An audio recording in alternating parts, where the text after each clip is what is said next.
बिस्मिल्लाहिर्रहमानिर्रहीम। अस्सलाम वालेकुम। अपने नए व्लॉग में खुश आमदीद कहता हूँ। जैसा कि आप लोग जानते हैं कि इसराइल और फ़लस्तीन के दरमियान अब जंग बंदी पर मुकम्मल अमल दरामद किया जा रहा है। आज की इस वीडियो में मैं आपको बताऊंगा कि जब जब इसराइल और फ़लस्तीन के दरमियान इस तरह की झड़पें होती हैं, हफ्ता 10 दिन 20 दिन, तो फिर उसमें कुछ माजी की बातें भी सामने आती हैं और अक्सर ये ब्लेम किया जाता है कि साबिक आमिर जनरल ज़ियाउल हक उन्होंने जो है वो हज़ारों फ़लस्तीनियों का कत्लेआम किया था या वो इस कत्लेआम के पीछे उनका हाथ था। तो इस हवाले से अब चूँकि एक दफ़ा फिर से इसराइल और फ़लस्तीन के दरमियान जो है एक नई जंग छिड़ी, 11 रोज़ा जंग में दर्जनों फ़लस्तीनी बच्चों ने, ख़वातीन ने, आम शहरियों ने अपनी जान की कुर्बानी दी है। लेकिन शुक्र अल्हम्दुलिल्लाह कि अब उसकी जंग बंदी हो चुकी है। लेकिन इस माजी के जो अवराक हैं, जो माजी का ये एक कहानी है, इसको बार बार फिर रिपीट किया जा रहा है। कुछ हमारे नए नाजरीन दोस्त जो हैं जिनको इस हवाले से ज़्यादा डिटेल्स मालूम नहीं हैं, तो उनके लिए ये वीडियो खासी फ़ायदेमंद हो सकती है कि वो इस चैप्टर के हवाले से उनको मालूमात मिल सकती हैं कि क्या वाकई ज़ियाउल हक ने जो है वो फ़लस्तीनियों के कत्लेआम में किरदार अदा किया था, या उस वक्त वो फ़लस्तीन में क्या कर रहे थे कि उन्होंने वहाँ पर जो है जाकर फ़लस्तीनियों का कत्ल किया, या उन पर कोई बमबारी की, या कोई बराह रास्त उन्होंने जंग में हिस्सा लिया। तो इन सारे सवालात के जवाब आज की इस वीडियो में आपको मिलेंगे। उस वक्त ज़ियाउल हक जो है वो उर्दन में पाकिस्तानी सफारत खाने में बतौर डिफेंस अताशी जो है तैनात थे, और उससे कुछ अरसा पहले वो अमेरिका से जो है वो अपनी ट्रेनिंग मुकम्मल करके पाकिस्तान आए थे। लेकिन फिर बाद में उनको जो है वहाँ पर उर्दन में तैनात कर दिया गया था, और ये करीबी दोस्त थे। उर्दन के जो शाह हुसैन थे उनके बड़े करीबी साथी थे, और इन कहा जाता है कि ये उनके बड़े राजदान थे और वो इनसे मशवरा करते थे। और जब ये जंग के दौरान हालात ख़राब हुए तो फिर शाह हुसैन ने जो है वो अपने दोस्त से मदद ली और इन्हें कहा कि आप जाएं और जो बॉर्डर एरियाज़ हैं वहाँ पर जाकर हालात का जायज़ा लें और बताएं कि वहाँ पर क्या सूरत हाल है। कई मुहक्किकीन जो इस बारे में जिन्होंने तहकीक की, रिसर्च आर्टिकल्स लिखे, किताबें लिखी, जिनमें साबिक CIA के अफसरान भी हैं, उनके मुताबिक ज़ियाउल हक वहाँ पर गए, उन्होंने अगले महाज़ों का दौरा किया और फिर वापस आकर जब उन्होंने रिपोर्ट पेश की तो उसमें उन्होंने कहा कि हालात वाकई काफ़ी ख़राब हैं। तो इसकी बुनियाद पर, इस रिपोर्ट की बुनियाद पर जो है फिर उन्होंने अगली अपनी जो है वो स्ट्रेटजी मुरतब की, और जो साबिक CIA के ऑफिसर हैं वो अपनी किताब में लिखते हैं कि वो जो है वो बाकायदा तौर पर उर्दन की फ़ौज की जैसे वो कमांड कर रहे हों, वो सारी उनको स्ट्रेटजीज बनाकर दे रहे थे, और उन्होंने ही कहा था कि जो है अपने मुखालिफिन के ख़िलाफ़ आप बमबारी करें। कहा जाता है कि इसमें तकरीबन 3 से 4 हज़ार फ़लस्तीनी मारे गए थे। लेकिन उस वक्त जो इन मुजाहिदीन की क़ियादत कर रहे थे यासिर अराफात, उनके मुताबिक तकरीबन 20 से 25 हज़ार फ़लस्तीनियों की इस सारे मामले में शहादत हुई थी, और 600 के करीब शामी फ़ौजी भी इस जंग में मारे गए थे, और उर्दन के जो है वो तकरीबन 537 फ़ौजियों की हलाकत हुई। इतनी बड़ी तादाद में ये जो एक कत्लेआम की कहानी है, इस पर एक साबिक इसराइली फ़ौजी अफसर का कहना है कि उस टाइम वो इसराइली फ़ौजी अफसर थे और तब उन्होंने ये बात कही थी कि 20 साल में इतने फ़लस्तीनियों को तो इसराइल भी नहीं मार सकता था जितने शाह हुसैन ने इस 11 दिन की जंग में मार दिए हैं। इस बारे में और भी बहुत सारी बातें हैं जो तारीख़ का हिस्सा हैं। कहा जाता है कि जब पाकिस्तान में आला हुकाम को इस बारे में पता चला कि वहाँ पर जो है वो ज़ियाउल हक साहब अपने इख्तियारात से तजावुज़ करके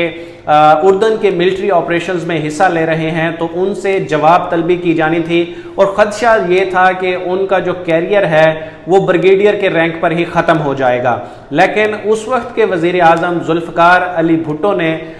शाह हुसैन जो उर्दन के शाह थे उनकी सिफारिश पर उनको मेजर जनरल के ओहदे पर तरक्की दे दी। तो ये एक जो भुट्टो के गलत फैसलों के हवाले से उनके एक जो है वो करीबी दोस्त हैं, मुशीर थे, साबिक मुशीर राजा अनवर, उन्होंने अपनी किताब में लिखा था, द टेररिस्ट प्रिंस नाम है उनकी किताब का, उसमें उन्होंने ये चीज़ लिखी है कि अगर शाह हुसैन इस मौका पर ज़ियाउल हक की सिफारिश ना करते तो हद दर्जा मुमकिन था कि ज़ियाउल हक का जो कैरियर है वो ब्रिगेडियर पर ही ख़त्म हो जाता है। लेकिन शाह हुसैन की सिफारिश ने शायद वज़ीर आज़म भुट्टो को ये इंदिया दिया कि ज़ियाउल हक उनके साथ अपनी वफादारी साबित करने के लिए किसी भी हद तक जाने को तैयार हैं। तो इस तरह से बाद में हमने देखा कि उसी ज़ियाउल हक ने, जिस पर भुट्टो साहब इतने मेहरबान थे, उन्होंने उन्हीं की हुकूमत का तख्ता उल्टा और फिर उनको जो है वो फांसी तक भी लगा दिया। तो ये कुछ एक एंगल है कि जिसमें कहा जाता है कि जो है वो भुट्टो जो है वो फ़लस्तीनियों के कत्लेआम में मुलव्वस थे। दूसरा एक और एंगल है जिसमें पाकिस्तान के साबिक सफारतकार जो उस वक्त उर्दन में तैनात थे 1970 में, तैयब हुसैन सदीकी, उन्होंने 2010 में अपने एक मजमून में लिखा है कि 6 रोज़ा जंग में शिकस्त के बाद मुख्तलिफ अरब ममालिक ने पाकिस्तान से अस्करी मदद और तरबियत की दरख्वास्त की थी, जिसके बाद पाकिस्तान ने उर्दन, शाम और इराक में अपने अफसरान को भेजा था। तैयब सदीकी लिखते हैं कि उर्दन भेजे जाने वालों में तीनों अफवाज के 20 आला अफसरान शामिल थे, जिसकी सरबराही बरी फौज के मेजर जनरल नवाज़िश अली कर रहे थे और ज़ियाउल हक उस वक्त उनके नायब थे। तैयब सदीकी लिखते हैं कि बाद अज़ां पाकिस्तानी फ़िज़ाइया का भी एक रेजिमेंट शाह हुसैन की दरख्वास्त पर उर्दन पहुँच गया, लेकिन इस पूरी टीम का मैंडेट सिर्फ़ और सिर्फ उर्दनी अफवाज को तरबियत देना था और किसी किस्म की जंग में हिस्सा लेना नहीं था। तैयब सदीकी मज़ीद अपने इस मजमून में लिखते हैं कि पाकिस्तानी सफ़ीर और फ़ौजी दस्ते के सरबराह की गैर मौजूदगी में वो सफारत खाने की क़यादत कर रहे थे जब 2 सितंबर को उन्हें ज़ियाउल हक का फ़ोन मौसूल हुआ, जिसमें उन्होंने कहा कि शाह हुसैन ने शामी सरहद के नज़दीक मौजूद अरबद शहर में उन्हें फ़ौजी डिवीज़न की क़यादत करने को कहा है, क्योंकि उर्दनी कमांडर जो हैं वो मैदान छोड़कर भाग गए हैं। तैयब सदीकी आगे लिखते हैं कि इस सारे मामले पर मैंने फ़ौरन सेक्रेटरी दिफा गियासुद्दीन को फ़ोन करके मामला बताया, तो नाकाबिल यकीन तौर पर उन्होंने बिला तवक्कुफ़ इसकी इजाज़त दे दी और मैंने अपना एतराज़ बयान करने की कोशिश की तो उन्होंने मुझे टोकते हुए कहा कि हमने इस्तिखारा कर लिया है, हाशमी सल्तनत का सितारा अरूज पर जा रहा है, बादशाह की हिदायत पर अमल करो। तैयब सदीकी के बकौल ज़ियाउल हक ने फ़ौजी दस्ते की कमांड संभाल ली, लेकिन कोई फ़ौजी ऑपरेशन शुरू होने से पहले अमरीकी और इसराइली दबाव में आकर शाम ने अपनी फ़ौजें वापस बुला ली और वो लिखते हैं कि मुबैना फ़लस्तीनी कत्लेआम में ये था ज़ियाउल हक का कुल किरदार। और इसके बाद उन्होंने ये भी लिखा कि तब ये बात जो है वो कही जाती थी कि ज़ियाउल हक हज़ारों फ़लस्तीनियों के कत्ल में मुलव्वस थे और ये कि इसके बाद यासिर अराफात ने भी अहद किया था कि वो कभी पाकिस्तान नहीं जाएंगे, लेकिन इस बात का हकीकत से दूर दूर तक कोई ताल्लुक़ नहीं, क्योंकि यासिर अराफात बाद में भी मुतअद्दिद बार पाकिस्तान के दौरे पर गए थे। बहरहाल तैयब सदीकी साहब का अपना मौक़िफ़ है, लेकिन जो इंटरनेशनल राइटर्स हैं, रिसर्चर्स हैं, जिन्होंने इस बारे में काफ़ी किताबें लिखी हैं, तो उनका ये जो है वो मानना है कि जो ज़ियाउल हक साहब थे उन्होंने उर्दन की जंग में बाकायदा तौर पर हिस्सा लिया, उनको